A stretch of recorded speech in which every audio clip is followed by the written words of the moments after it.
Didn't we just do this? We did. So it's crazy. We just did that. I mean, I thought it was pretty good. So we'll have It to was great. we wing it. That's what we do. So I don't know how this is going to come out, but I neglected to hit the record button. And so this is a second take, which we never do. So this better be good. So what are we talking about today? We're talking about print today. So that's where we left off last time. We were going to pick it up today and kind of talk about print marketing, maybe pros and cons. What do you think? So one of the things that I was thinking about print was that my thoughts had shifted on it. At one point I thought it was kind of antiquated, even redundant. And I thought that, nowadays we've kind of pivoted and everything is online marketing. You see all the cells in front of you all the time. So because of that, maybe you're scrolling past it a lot quicker. Maybe you're not taking note of it as much.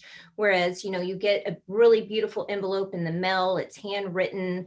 It's a really nice presentation. I feel like you're much more inclined to open that these days because that's kind of the rare thing. You're not getting that as much anymore. So I think we would be remiss in not doing print marketing right now.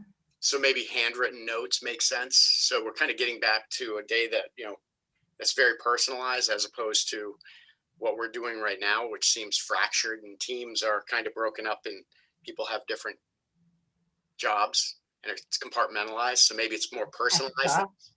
Yeah. Yeah, it makes sense. So the thing I don't like about print is that, if you put a property on the market and let's back up. Let's say if you are thinking about putting a property on the market and it takes 2 weeks to get it into a certain magazine. In today's market, by the time it gets there, it's probably under contract. Absolutely. So that buyer that looks at the magazine, it just came out, maybe they're in the doctor's office and they're looking at it and they make that phone call right then and there. And they realize that it's under contract or it's sold. Then the validity of that source in looking for properties is probably way, way down. That's true. So the lead time is super important on that because otherwise, who are you serving? How about circulation too? How many people are you reaching? Yeah, print marketing could get very expensive. And how far of a reach do you really need to have? I think you really tap in and you do your research and you niche market. Have people stopped using print during the pandemic? Are they still getting the newspapers?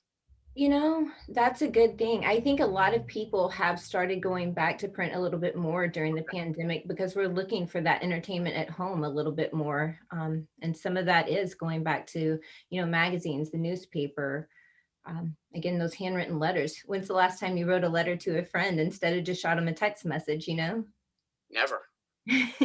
Rarely do you do that.